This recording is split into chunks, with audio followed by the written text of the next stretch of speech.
À présent, nous allons écouter la parole de Dieu.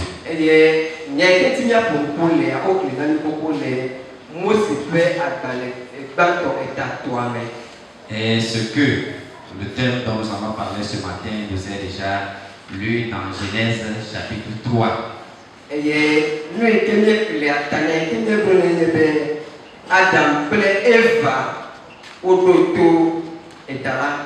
Et la lecture que nous venons d'écouter, le thème que nous donnons à ce message, c'est Adam et Ève ont écouté le serpent. Nous tous, nous savons ce que c'est que le serpent.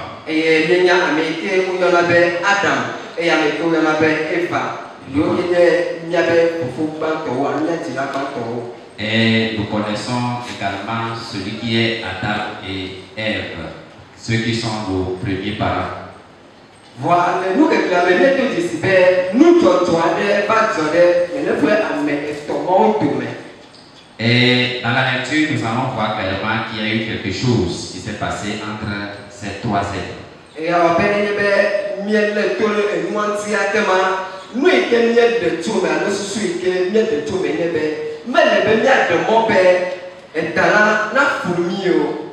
Et ce que nous avons tiré dedans là-bas, c'est que nous n'allons pas laisser le serpent nous séduire.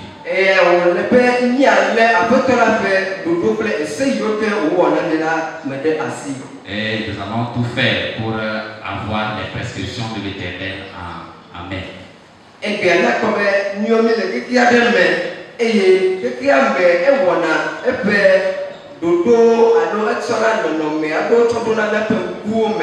Aujourd'hui, nous sommes dans un monde et le monde là nous présente diverses opportunités ou bien diverses choses. Mais ce n'est pas toutes ces opportunités qui sont de bonnes opportunités pour les chrétiens.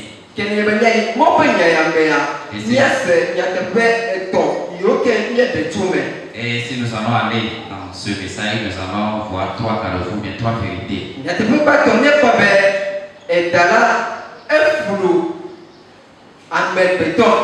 Et la première vérité, c'est que nous allons voir que le serpent a séduit l'homme.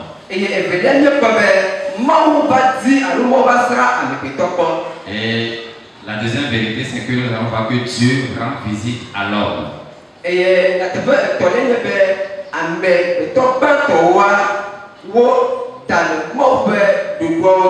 Et la troisième vérité, c'est que les premiers hommes ont désobéi à Dieu. Le serpent a séduit l'homme. Comment il a séduit?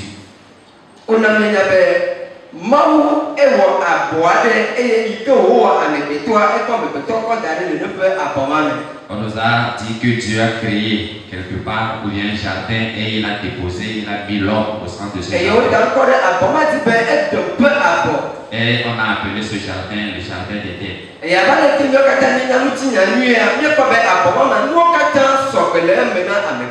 Et comme nous le connaissons tous, dans ce jardin, il y a pratiquement tout pour l'homme.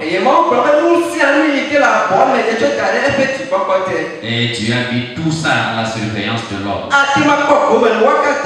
Il peut avoir accès à tout. Mais il y a une seule chose dont il est défendu.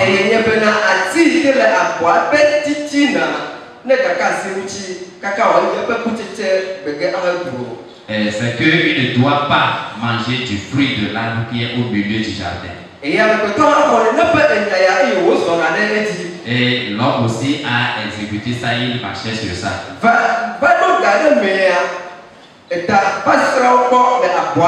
Mais jusqu'à un moment, le serpent les a rendu visite dans le jardin. Et quand le serpent est arrivé, il a raconté la femme.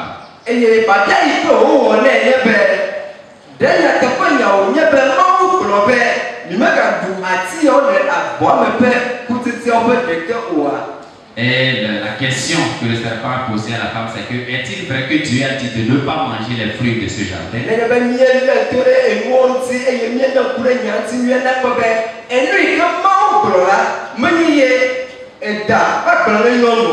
Et si nous écoutons bien la question du serpent, ce n'est pas ce que Dieu a dit à l'homme que le serpent redemande.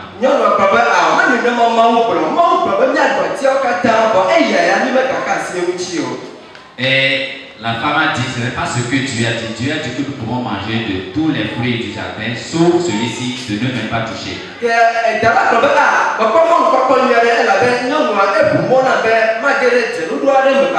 Et le serpent dit, j'ai trouvé une opportunité parce que la femme m'a donné une ouverture pour que je puisse discuter avec elle.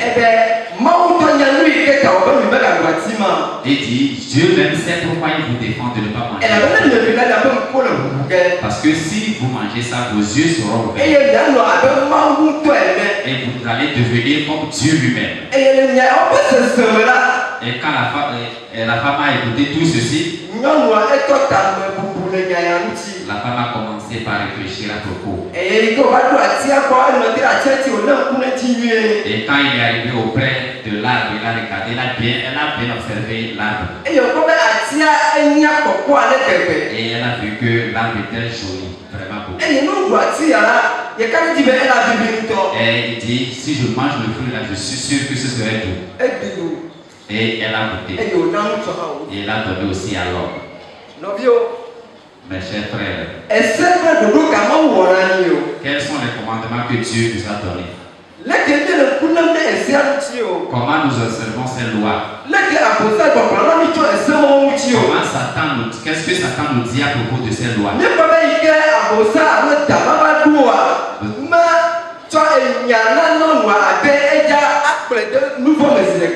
Nous avions vu que quand le serpent est arrivé vers la femme, il n'a pas questionné comme s'il voulait le tenter. Mais il a trompé. Il a utilisé la ruse. C'est comme ça que Satan est. Tout ce que tu as dans ta maison, tout ce que tu as en ta possession, Satan utilise toutes ces choses pour t'amener à la tentation.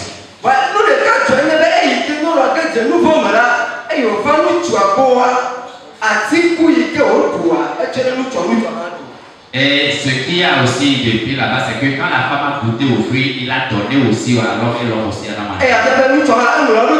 Ça veut dire que l'homme aussi s'est oublié. Bien, chers frères en Christ, il faut que nous soyons éveillés.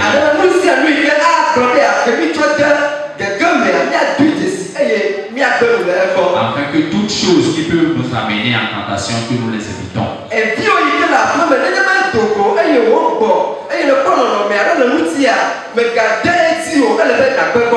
Et ton enfant qui est dans la maison, lorsqu'il va et qu'il revient, que tu observes quelque chose qui n'est pas bien, il faut en même temps le refuser.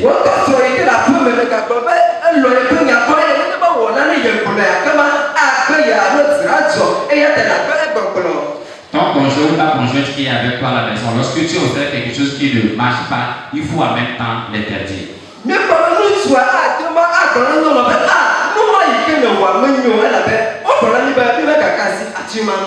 Nous allons normalement leur pouvoir dire à la femme que ce que tu as fait n'est pas bon parce que Dieu nous a interdit de ne pas toucher à ça. Mais souvent nous ne le faisons pas ainsi.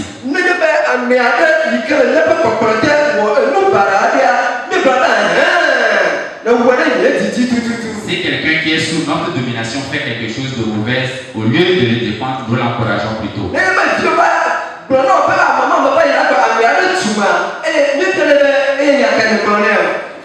Des fois, quand nous voyons notre enfant qui arrive vers nous et qui nous dit celui-ci nous a insulté, on lui demande et toi, qu'est-ce que tu l'as répondu? Et quand l'enfant nous répond que moi aussi je l'ai répliqué ou bien je l'ai insulté, nous disons voilà, je te reconnais maintenant comme mon fils. Aujourd'hui, quand nous sommes allés à l'école, Conduit m'a donné un coup de poing à la tête. Et toi, tu viens me dire qu'il faut que j'aille chez Conduit. Tu veux que j'aille pas y faire. Je ne t'ai pas dit que si quelqu'un te tape, toi aussi, il faut le taper.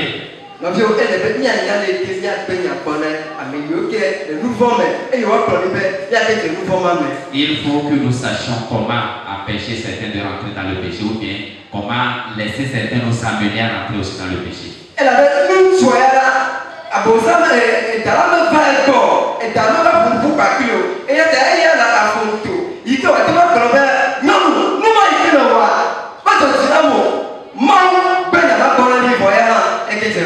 L'homme, en fait, le serpent ne s'est pas présenté à l'homme. Donc, lui, il a encore les capacités de pouvoir résister face à ce péché. Et quand la femme vient, il devait normalement refuser à la femme ce qu'il a fait et reprocher à la femme ce qu'il a fait parce que Dieu les a interdits.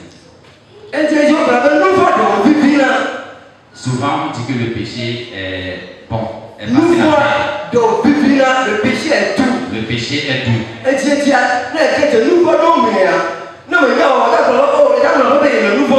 Des fois, quand tu rentres dans certains mais tu commets certains péchés, tu ne sais pas que tu vas continuer.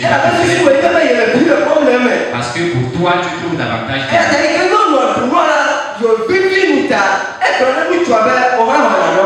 Et quand la femme a goûté, qu'elle voit que c'est bon, elle a dit au monsieur aussi de goûter.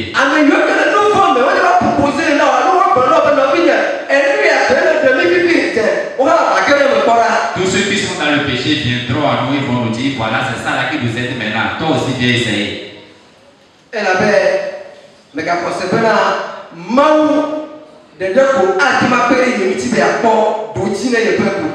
parce que ne pense pas que souvent c'est Dieu seul qui pouvait t'aider à trouver la solution à tes péchés. Voyez les ruses du diable aussi.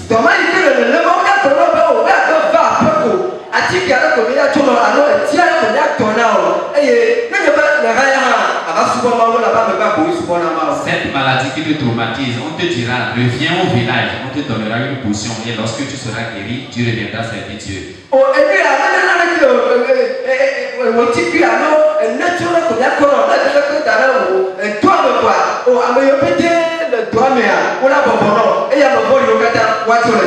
Ça là même ce n'est rien, il suffirait qu'on te donne quelque chose, une petite chose que tu mets sous ta table. Tous ceux qui sont dans ton bureau vont se soumettre à toi.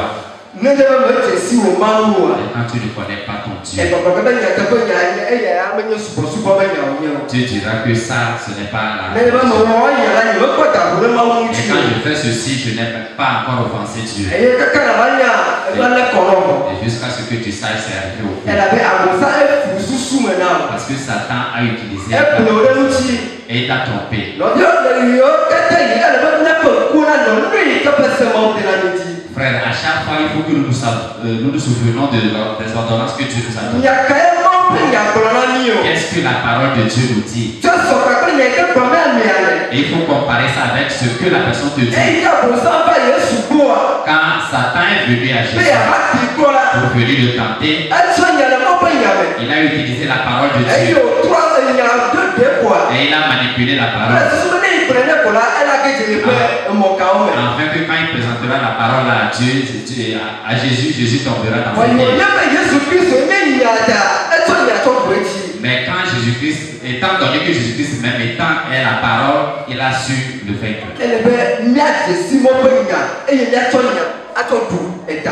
Il faut que nous connaissions la parole de Dieu et nous allons utiliser ces paroles-là pour vaincre nos ennemis.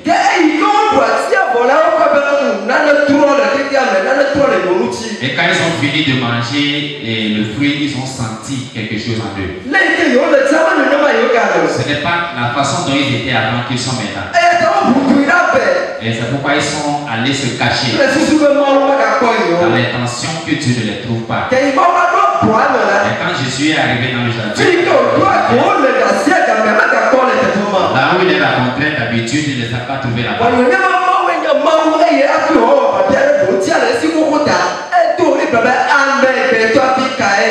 Et comme étant donné que Dieu est Dieu, il sait d'avance, il prévoit d'avant toute chose, il a demandé, oh, où êtes-vous? Adam et sa femme, où êtes-vous? Et il a répondu sur les herbes là-bas.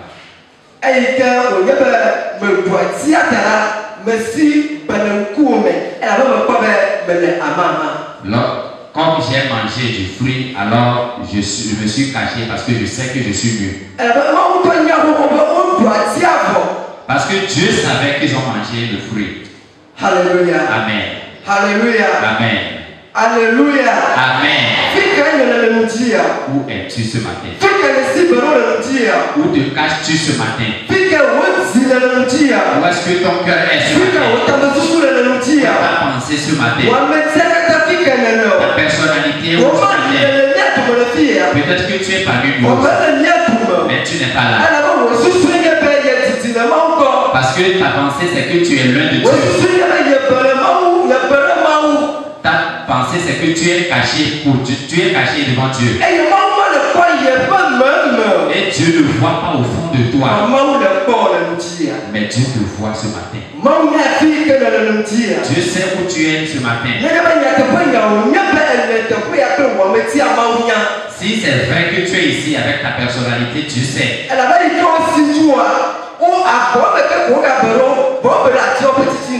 Parce que quand ils ont fui devant la face de Dieu, ils sont toujours dans le jardin. Où penses-tu que tu peux te cacher que le Seigneur est là? Parce que ta pensée c'est que tu as fait quelque chose que Dieu n'a pas voulu que tu fasses. Tu es rentré dans un péché. Et tu te culpabilises. Et tu as peur. Et tu as honte devant Dieu. C'est justement ce que traversait l'homme et sa femme en ce moment. Est-ce que tu as mangé le fruit dont je t'ai défendu de ne manger? C'est la femme qui va tomber. La femme que tu m'as épousée. C'est elle qui va tomber. Comme si Dieu n'avait pas bien fait. Aujourd'hui, nous trouvons aussi des termes pour nous excuser. Pourquoi c'est arrivé comme ça? C'est l'enfant là que je viens d'avoir, c'est pourquoi je me suis... Pourquoi tu n'es pas venu à l'église? Les habits de mes enfants sont sales et puis je faisais la lessive, j'ai dit je vais terminer. Pourquoi tu ne chantes plus dans le groupe musical? Quand je me suis marié, je n'ai plus le temps à la maison. Pourquoi tu ne viens plus aux études publiques le soir?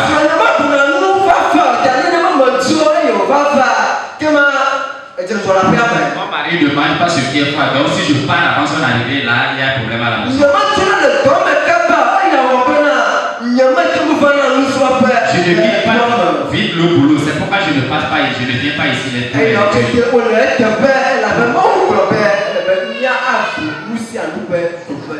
tout ça est important parce que Dieu a dit de penser à toutes choses.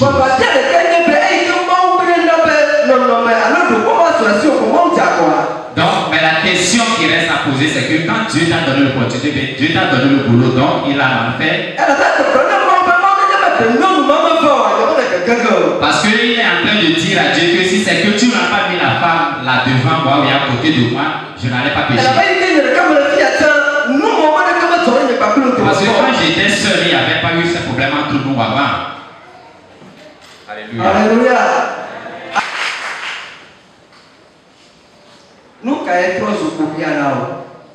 C'est quoi l'obstacle devant toi maintenant? C'est Dieu même.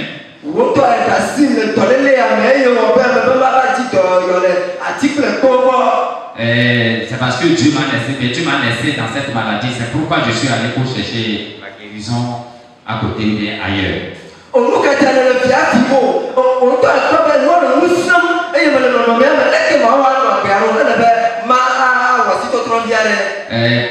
tu voles? C'est parce que Dieu toi-même, tu sais que la vie est maintenant difficile, la vie est chère, donc maintenant il faut trouver un moyen pour trouver de quoi manger. Pourquoi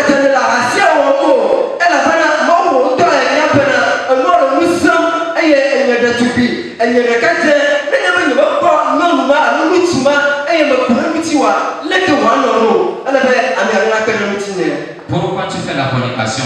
Dieu toi-même, tu sais que les choses sont devenues maintenant dures. Donc si je ne trouve pas quelqu'un pour m'accrocher à lui, alors ce serait plus difficile. Frère.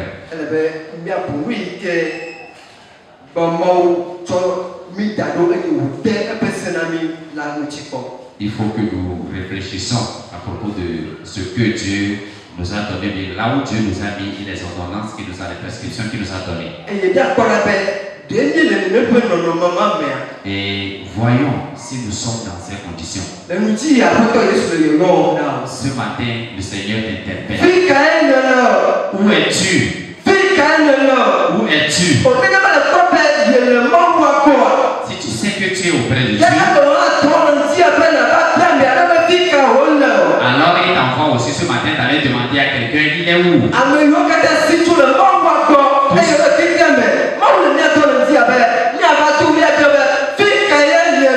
Tous ceux qui ont fui devant la face de Dieu et qui sont allés dans le monde, le Seigneur nous envoie aujourd'hui les chercher et leur demander où sont-ils. Parce que Dieu a voulu que nous soyons à côté de lui et que nous soyons ses partenaires. Mais lorsqu'il n'y a plus ce lien entre l'homme et Dieu, l'homme a fui. Mais Dieu a fait encore quelque chose. Dieu a envoyé son fils. Et son fils est venu nous chercher. Et peu importe là où nous nous cachons, il nous a ramenés encore à Jésus, à son Père. Alléluia. Alléluia. Amen. Et si toi tu es arrivé, il faut que tu laisses. Est-ce que tu dois laisser ton frère rester là-bas? Et quand tu le fais comme ça, c'est que tu es méchant.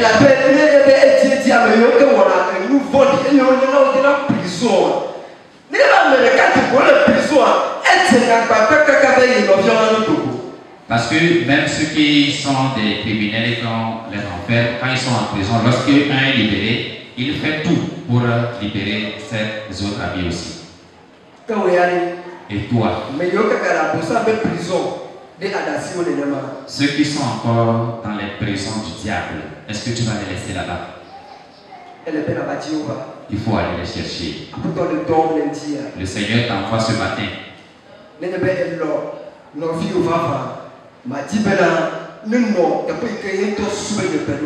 Si tu aimes vraiment ton frère, tu ne vas pas accepter qu'il reste là où lui-même il pense qu'il est caché. Alléluia. Amen. Alléluia. Amen. Nous vont. Le péché. Nous vont. Le péché. Personne n'aime pas porter le fardeau du péché. Mais nous sommes tous dans le péché.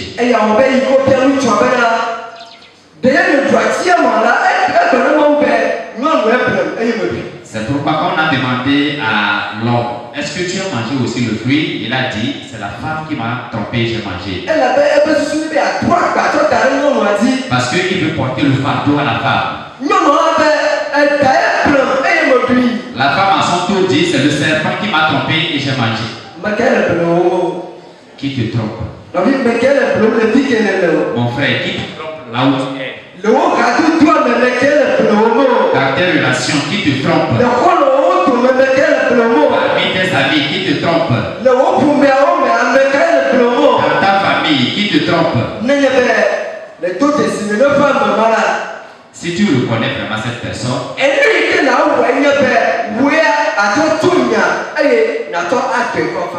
toi, il faut utiliser la parole pour ramener cette personne. Alléluia. Amen. Alléluia. Amen. Alléluia. Amen.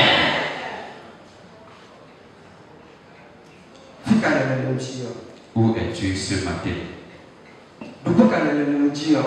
Quelle est ta position ce matin?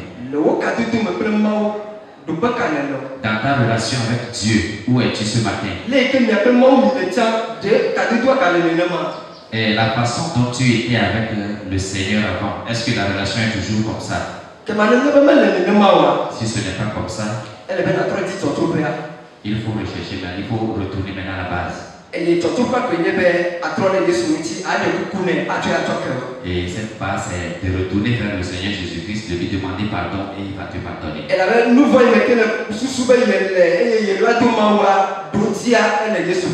Parce que le péché que tu penses caché à Dieu et au Seigneur, la solution se trouve dans le sang de Jésus. La solution se trouve en confessant seulement le Seigneur. Quand tu confesses avec ton cœur, tu verras que le Seigneur va te rétablir là où tu es tombé.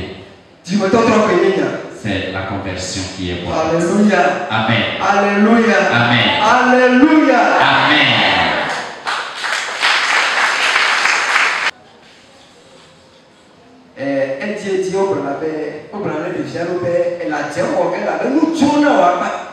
Des fois, on dit à certains enfants que tu seras ensorcelé parce que tu demandes trop.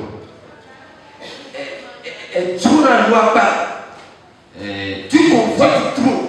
Tu convoites trop. Si ton frère a quelque chose, tu veux aussi avoir ça. Mais il y a que nous tournons. Ceux qui convoitent beaucoup,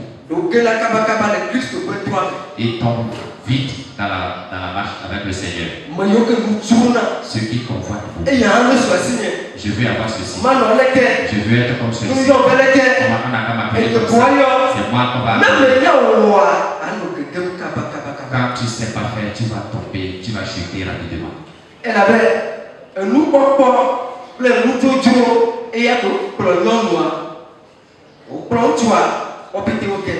Parce que c'est ce que la femme a vu et la convoitise qui a mené les deux à la chute.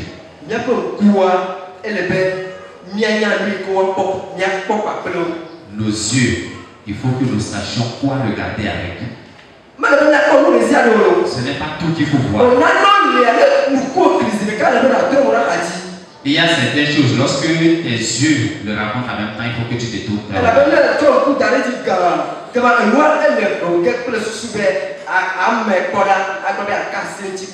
Parce que quand tu fixes ton regard là-bas, tu risques d'être tenté, tu vas dire, je vais essayer voir. Et dès que tu touches, tu vas dire, alors je vais essayer aussi, je vais expérimenter pour voir si ça marche.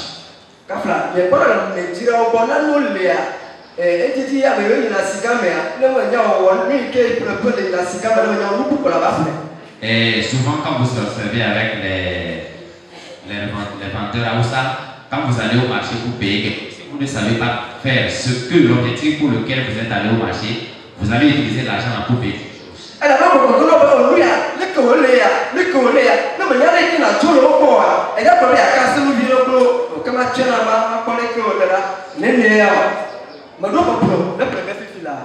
Parce que quand tu vas, la façon dont ils vont t'amadouer, la façon dont ils vont te présenter le produit, si tu ne sais pas faire, tu vas dire, tu vas essayer et puis tu finiras par payer.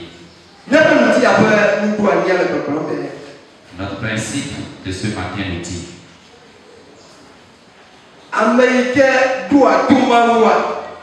celui qui obéit à Dieu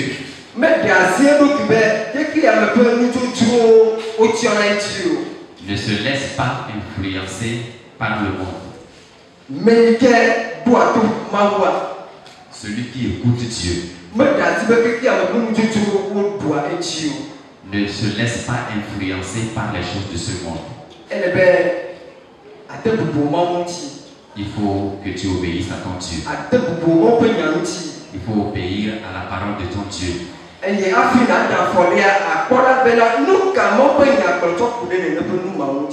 avant de faire une démarche ou bien avant de poser un pas, il faut penser à ce que la parole de Dieu a dit à propos. Et il faut te demander, est-ce que quand je fais ceci, Dieu sera content de moi?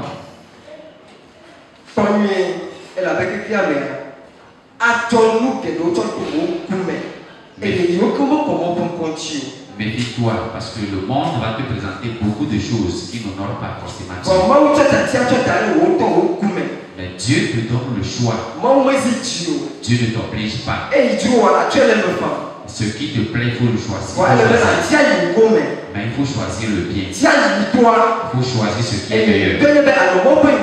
Et le mieux, c'est que tu sois dans la parole de Dieu. Et nos illustrations, bien nos applications.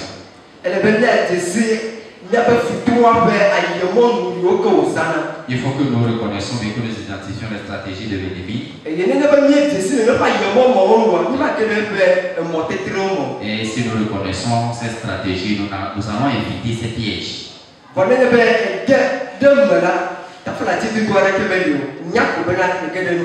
Mais lorsque tu ne l'évites pas et que tu tombes dans le péché, il n'y a pas d'excuse.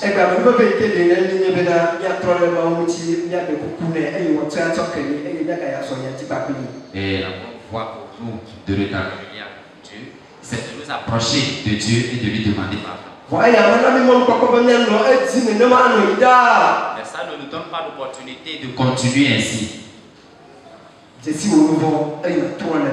Reconnais tes péchés et détourne-toi ou détourne-toi de ces péchés. Et le Seigneur va te fortifier. Alléluia. Amen. Alléluia. Amen.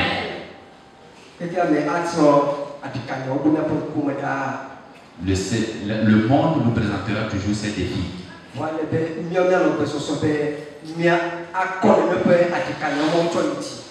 Mais nous allons être prêts à relever ces défis. Ce n'est pas bon que nous tombons à chaque fois devant ces défis. Est-ce que le Seigneur a parlé à quelqu'un ce matin?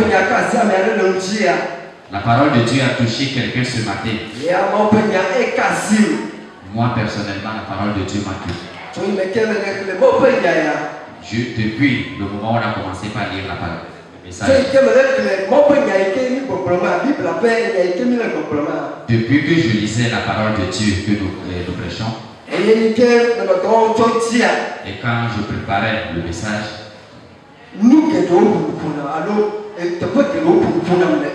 il y a plusieurs parties qui m'ont interpellé personnellement. Et j'ai identifié plusieurs choses en moi. Alors ce matin, j'ai voulu prier. En sorte que Dieu m'aide. Et enfin, et pour que son appel à laquelle j'ai répondu, que je puisse faire ce qui est bon pour ça. Alléluia. Amen. Si tu sens aussi le même besoin, je veux que tu te mettes sur tes pieds.